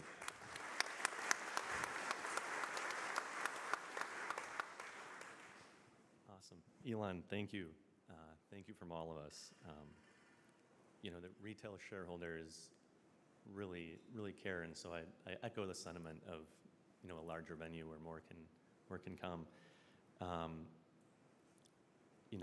As a testament to that, I was fortunate enough to be here last year, and since then, touring the factory, talking to, people that work here, I'm just a retail shareholder, but increased my holdings 12 times, right? So I know it's really engaging and gives people a confidence, and so thank you for having us, and I do echo that I hope it grows. Last year, I'm the one that asked you about your well-being and safety. Oh, yeah. Still alive. And, there's a broad, general question, and it was before, some of the uncertainty that's unfolded since then. And yeah. So I hope it had a positive, impact, and, we all care. And so my question this year, you've talked recently about the most mind-blowing product demo of all time, and a shot at being the most memorable product unveil ever. Roadster. Yeah. And I have patiently been waiting on my Founders Series Roadster reservation. So on behalf of the Founders Series guys that have stuck in there, can we be invited to this unveil? Oh yeah, sure, absolutely, definitely. Okay. Yes. So all Founders Series can be invited? Yes. I mean, it's the least we could do, frankly, for people that are long-suffering Roadster reservation holders. I feel confident in saying it will be the most exciting product unveil ever. And I hope that, whether it goes well or doesn't go well. Since I'm up here, can I get the first one? Well, I guess it's according to whoever put down their deposit in that sequence. So that's but you'll get a very early one. I mean, the new Roadster is very much sort of like it's not even the icing on the cake; it's the cherry on the icing on the cake. So I mean, it's really kind of like it's like it's not essential for sustainable abundance. Let me put it that way. But I do think there should be very cool technology in the world that is that's way beyond anything that's ever existed, and I think I'd like those, like, even if I could never have access to those things, I'd like to know that they exist and see the future happening. So I think it will be inspiring to a lot of people, and just it's extreme. It's like the coolest car, if it even is a car, that will probably ever exist. Yeah. So. Hi, Elon. Congrats on the proposal plan. That was amazing, the compensation. Question back to chips. So chips. Chips will be the limiting factor. To the future. So on that. Chips and electricity are the two limiting factors. Yeah, and we got the energy and power and energy packs ready to roll. So I think on the chips, I think you said TSMC, Samsung, perhaps Intel 14A, and several different sites. I heard a couple U.S. factory sources, which is. I mean, we're like everyone. Everybody. It's like. Yeah. And so I guess is there an open door in the future of investing directly into some of those foundries? And second question, how big is a Terafactory? Can you put that in scale and that's a good point. That's a semiconductor Terafactory? Yeah, well, the thing is that we actually have agreed to buy all the chips that are made from the fab, so it's basically a money printing machine for TSMC and Samsung. It's like literally the faster you make the chips, the faster we send them money, but it's still not going at just fast enough. So that's why I think, as far as I can see, the only option is to go build some very big chip fab. And then you got to solve memory and packaging too. So, but otherwise you just tap out at whatever the chip production rate is. So I guess Terra would be, you'd want to say it's got to be at least 100,000 wafer starts per month size fab. And maybe that would be one of 10 in a complex. So it would ultimately be 1 million wafer starts per month. Yeah, exactly. You can tell when it gets the giggle factor, that's probably a good sign that we're onto something special. But I wouldn't be surprised if long term it's like 1 million wafers a month. Yeah. Hi, Elon. I'm a long-term investor, so I've been holding the shares for 12 years. I worked at the Autopilot team development for 10 years, and I brought my dad here from Brazil. We actually won the Tesla Vision contest with the Cybertruck B video, so I hope you get to see that at some point. So thanks for the free Model Y. And my question is about, obviously, market expansion, but not only South America, Brazil, but also into Mars, like with the upcoming rendezvous of Mars and Earth. What's going to be in the payload, you know? What are we going to send there? Well, Optimus is going to play a big role. Well, Optimus and I think Tesla vehicles will play a big role on the Moon and Mars. So for a Moon base and a Mars city, Tesla vehicles and Optimus robots are natural fit for building and operating a Moon base and a Mars city. So, sorry? Cybertruck also? Yeah, it's Cybertruck. You will need to drive around in a pressurized vehicle if there's a person inside. But yeah, it'll be something cool. Next level Moon buggy or Mars buggy. So, all right. Hi, Mr. Musk. Gaurav. Been a fan of yours since 2006. I think I saw a piece in Popular Science magazine. It was really cool, and I think I was 15 at the time. Shareholder since 10 years now. It's been really, really rewarding. It's changed my life. So thank you very much to you and Tesla. My question is regarding Tesla's mission for a sustainable future as it pertains to autonomy. I personally fully expect a deflationary period after, unlocked by autonomy, basically, both in moving humans and goods and whatnot, excluding Optimus even. What efforts is Tesla going to focus on to reduce the dollar per mile? Rough math, I think like 30 cents a mile would be really nice.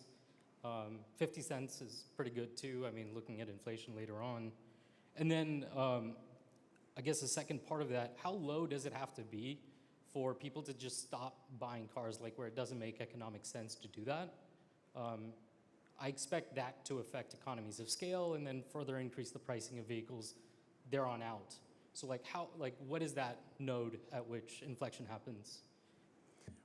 Well, in terms of cost per mile, I mean, we do see a path with a lot of work to get below 20 cents a mile in current year dollars. I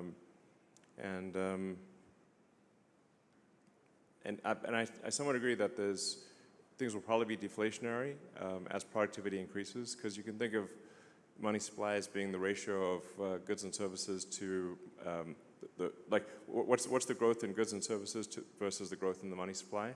That ratio is basically inflation. And so if the output of goods and services grows faster than the money supply, then you necessarily have deflation, or vice versa. They try to make it sound complicated, but it's not.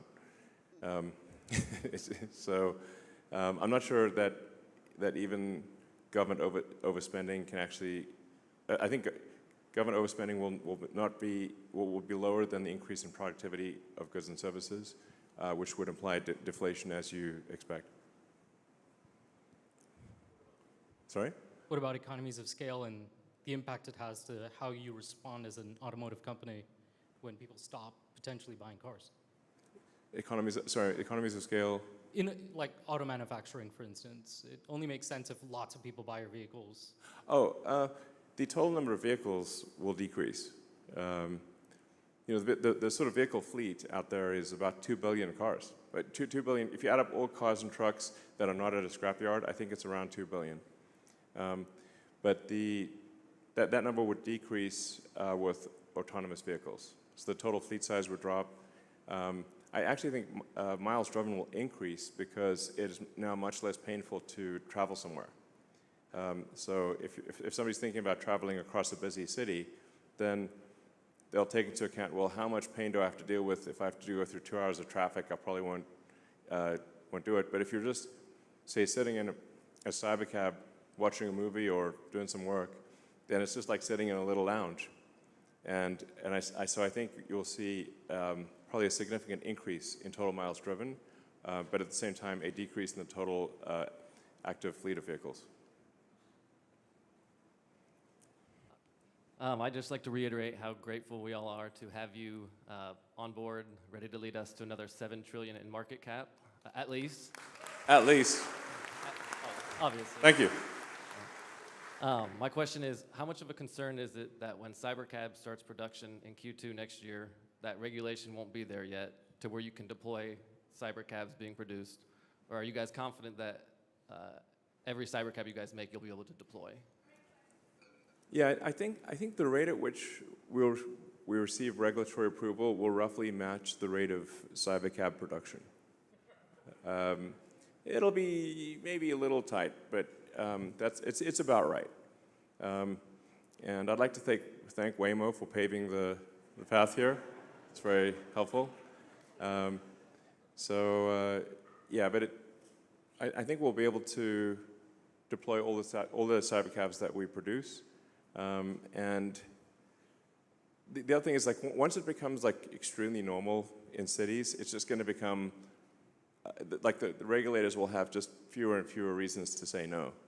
And then you've got this, you've got the accident statistics at scale, and you can show that autonomous miles save lives.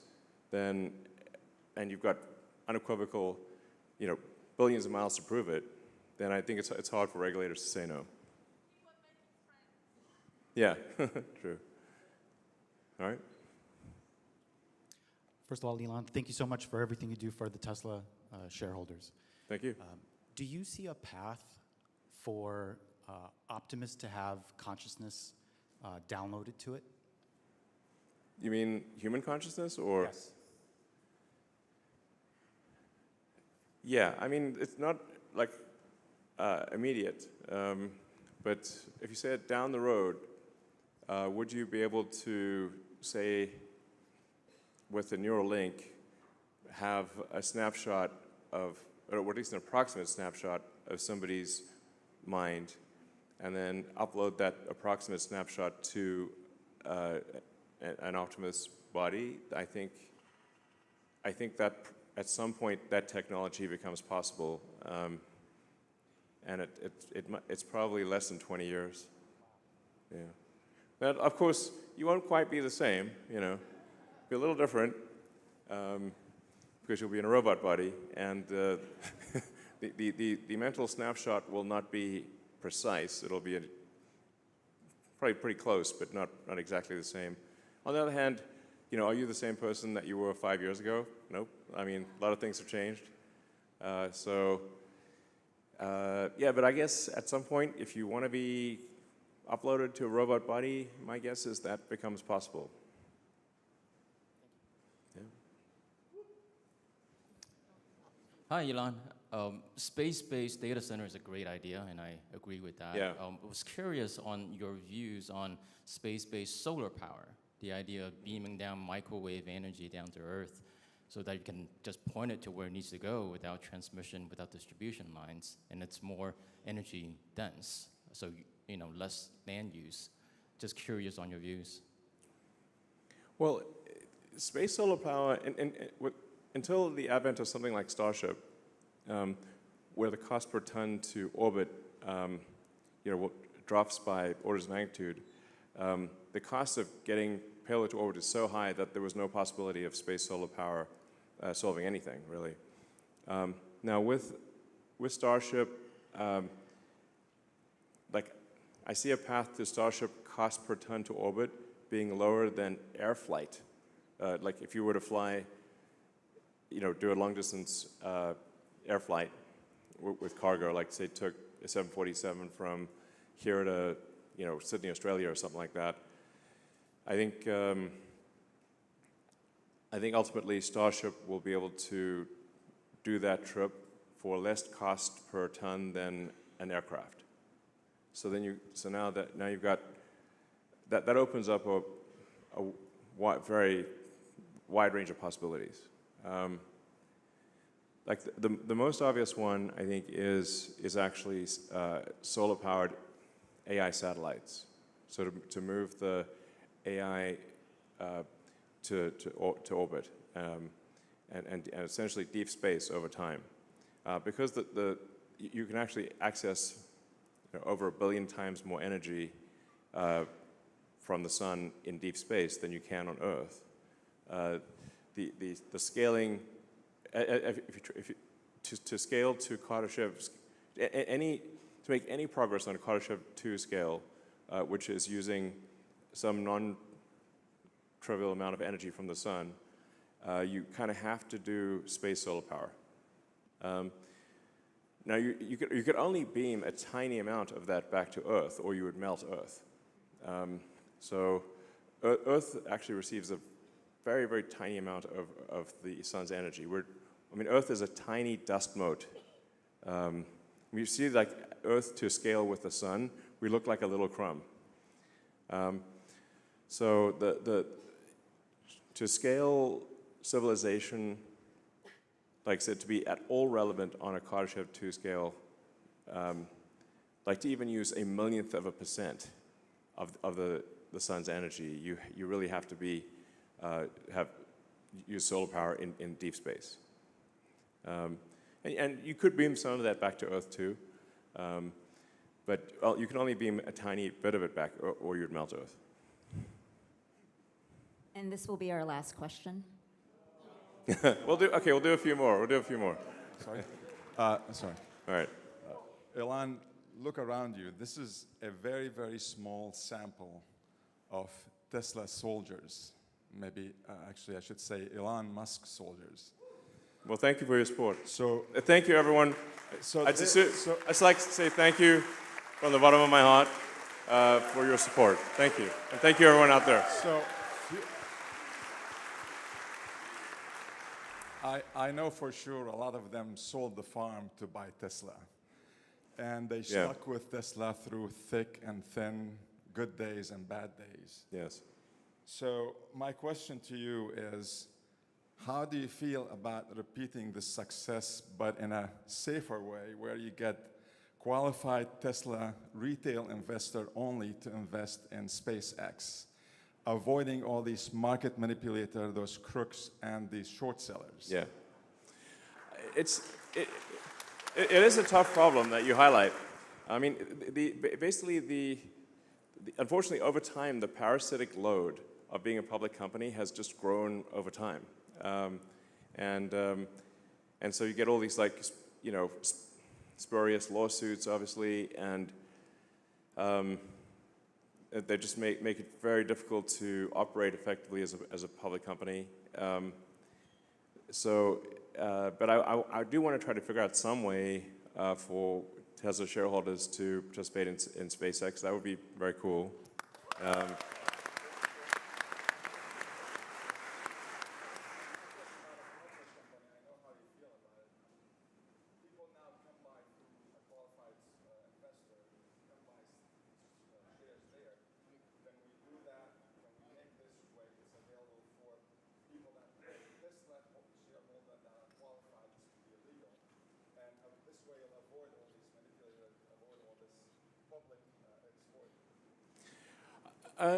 I've been giving a lot of thought to how to give people access to SpaceX stock, because I do want supporters to have SpaceX stock, but there's this sort of 2,500 shareholder threshold for, before you become a de facto public company. But I don't know, maybe at some point Tesla, maybe at some point SpaceX should become a public company, despite all the downsides of being public. All right. Okay, first of all, thank you very much, Elon. Just a amazing job you're doing, not only for Tesla shareholders, but the humanity in general. So we got a couple of questions many of us are asking. Like, we want to know, many of us think you are one of the most consequential business people on earth ever. And we want to understand, how do you think? Like, for example, like a couple one, how did you know in the master plan part 2, this is like 2018 or something like that, you calculated at that point it takes 6 billion miles of FSD miles driven before maybe the world, the regulatory, would approve it.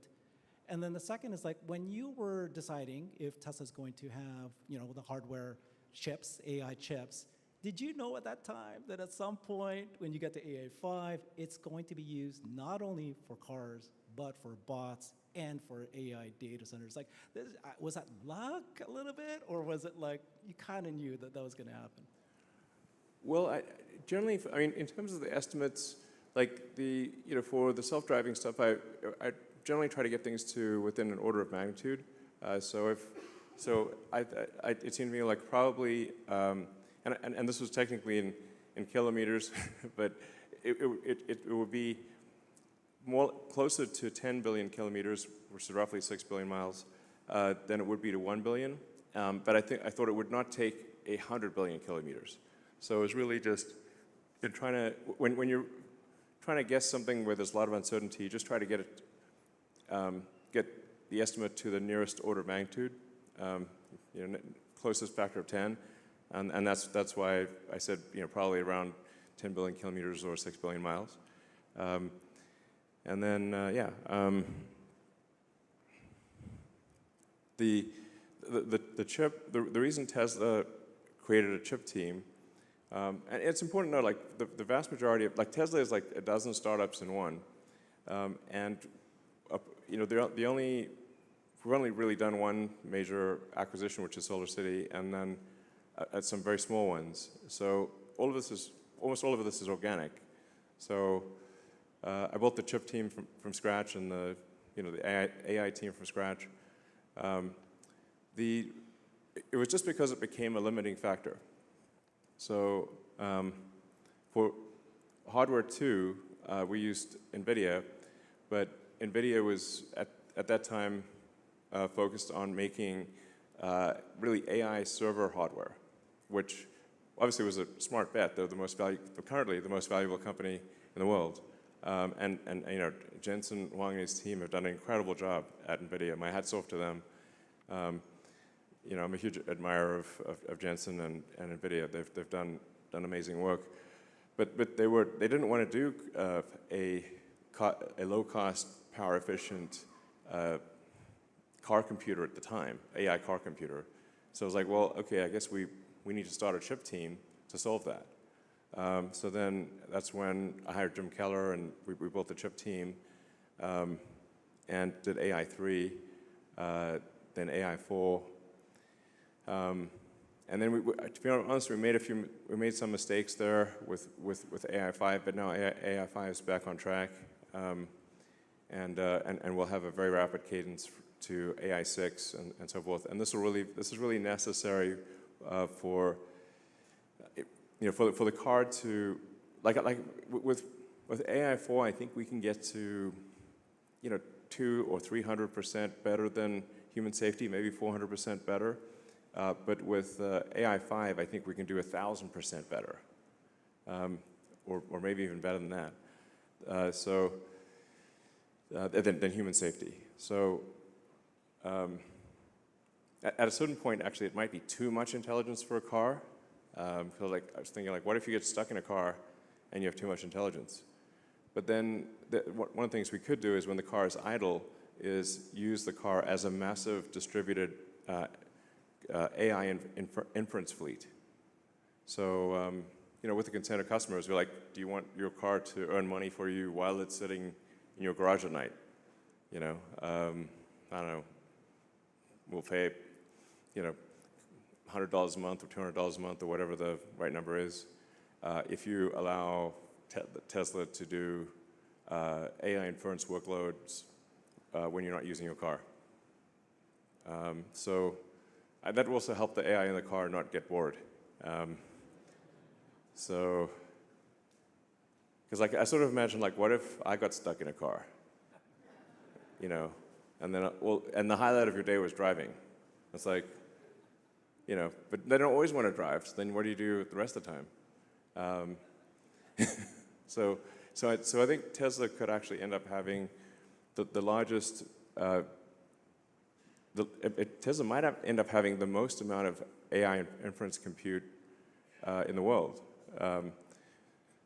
Like if you think, like maybe if we had 100 million car fleet, and at some point we may have more than 100 million car fleet, and they'll have AI 6, AI 7, you know, and if you're able to run a kilowatt of inference on a 100 million car fleet, now you've got 100 gigawatts of distributed inference with built-in cooling and power electronics and distributed power. So, you know, probably the market's valuing that as 0.0 right now, is my guess. But it seems like an obvious thing to do. If you've got distributed inference AI and you've got the power and the cooling, which is very difficult to do the power and the cooling, and 100 gigawatts is a lot. I mean, the average, you know, as I said, the average power consumption in the US, I think, is around 460 gigawatts for that's the entire electrical consumption of the US. So if you did 100 gigawatts, that would be a pretty big number. But yeah, it's basically something as a limiting factor, and then we take actions to address the limiting factor. A quick follow-up. Thank you for that very much. A request for you. So you guys just unveiled the Cyber Bear. Looks fantastic. Oh yeah. We'd like to. It's beautiful. We'd want you guys, or you know, maybe do a Cyber Bull here in Giga, Texas. My name's Herbert. I've got a Brighter with Herbert channel on YouTube. This is the Cyber Bulls. We are representing the Tesla Bulls, and we stand with you, Elon. But wouldn't it be cool to have a Cyber Bull right here in Texas? Like a cyber longhorn? Cyber Longhorn. All right, sure. We'll do a Cyber Longhorn for the factory. All right.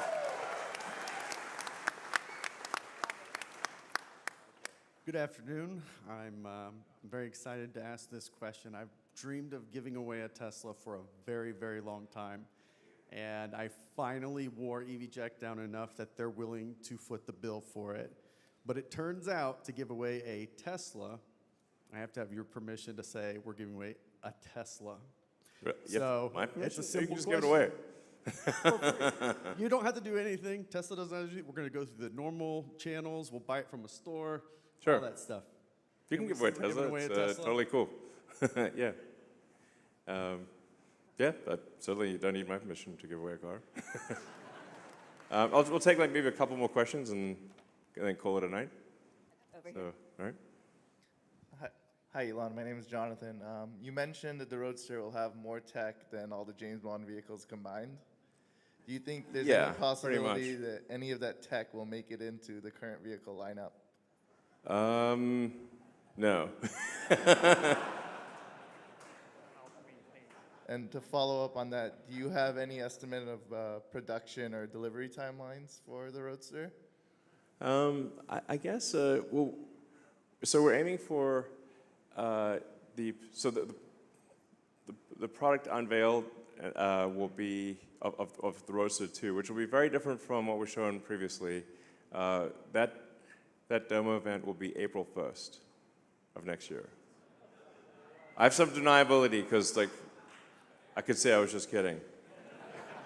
But we are actually tentatively aiming for April 1st for this, what I think will be the most exciting, whether it works or not, demo ever of any product. And then I guess production is probably about 12 to 18 months after that. I think production is probably a year or so after that. Oh, well, I can't give away the secrets, but you won't be disappointed. All right, we'll take one last question, I guess. Hey, Elon. All right. 3 last questions? Okay. Hi, Elon. I'm really excited about this future of sustainable abundance that we're talking about. I mean, you're going to be saving a lot of lives with FSD, but the number of lives that will be saved and improved with this future vision you have is really inspiring and very exciting. So even today, you've mentioned, though, that in a post-scarcity world, the role of money could diminish or become obsolete. Mm-hmm. Given that much of today's power, including yours, is tied to wealth, do you think achieving this abundance would require powerful people to relinquish their power? And how might we address resistance from those who hold power to make this vision a reality? Well, I mean, I think actually long-term, the AI is going to be in charge, to be totally frank, not humans. If artificial intelligence vastly exceeds the sum of human intelligence, it is difficult to imagine that any humans will actually be in charge. So we just need to make sure the AI is friendly. Yep. Thank you. Is that the question? Go ahead, sure. Yes. Okay. Sorry, Elon. Okay.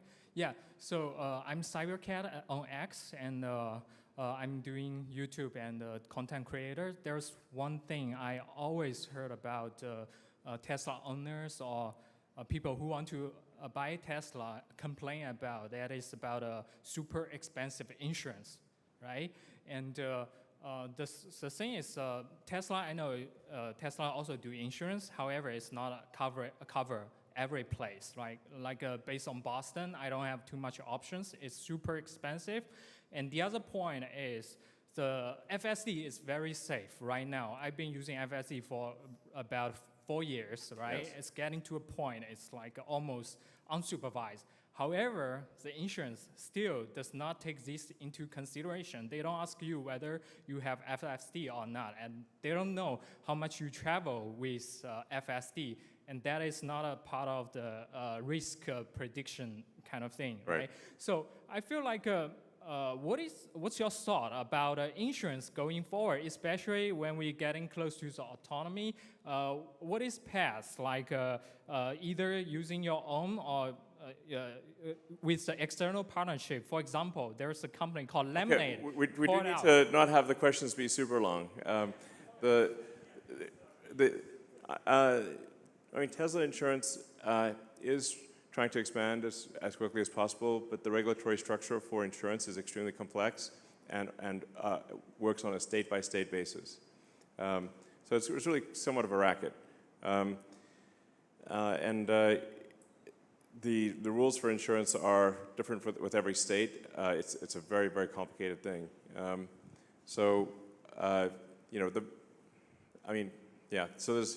but I'm aware that insurance often is too expensive and doesn't take the right things into account. So all I can say to that is, yeah, we'll keep expanding Tesla Insurance. When the car is operating as a cybercab, Tesla will simply self-insure, so that kind of solves that. Insurance is a real pain in the neck, for sure. Okay, I do need to end this at some point. I'll take, one question there. All right, thanks Elon for taking my question, I appreciate it. My question has to do with compute and what the build out or how much is necessary to train Optimus and actually get them to a very household, meaningful robot that can do things, and if the partnership with XAI would help accelerate that. Yeah, there's a lot of training compute needed for Optimus, because the AI chip in the robot is relatively weak because it's really limited on power. You can make up for that with a lot of training to have a lot of training result in a very efficient AI that can run on a low power chip in the robot. So it is. We will actually have to spend a lot of money on training. Like ultimately it'll be like tens of billions of dollars on training compute. So it's a big number. Would a partnership with XAI help accelerate that? Yeah, I think potentially. Yeah, I think that could yeah, I think there's potential for accelerating that. So, yeah, did the XAI investment thing get approved? No? Yes? Okay. Okay, whatever. Whenever like it's like Tesla and some other company that I have an interest in, then it's like always quite complicated to do things. It has to go through a lot of hoops to happen. But I do think there's a lot of potential for collaboration with XAI in the future and with SpaceX. So, all right. Okay, this is the last one. Yeah, sorry. Thank you so much. Captain Ali on X, I support you. Thank Thanks. you so much for everything you do. Very simple question. I'm from Israel. I don't represent a lot of people, but people do ask me, and I'm going to ask you, any chance to have the app in other languages, like Hebrew, for example? Some people struggle with. You mean the app is? The app itself, yeah, just the app, the application. The app is not in Hebrew? No. Oh. And a lot of people don't speak English, so it's okay. weird. Shoot, I thought we had it in all languages. Okay, well definitely the app needs to be in all languages. All right. So, all right.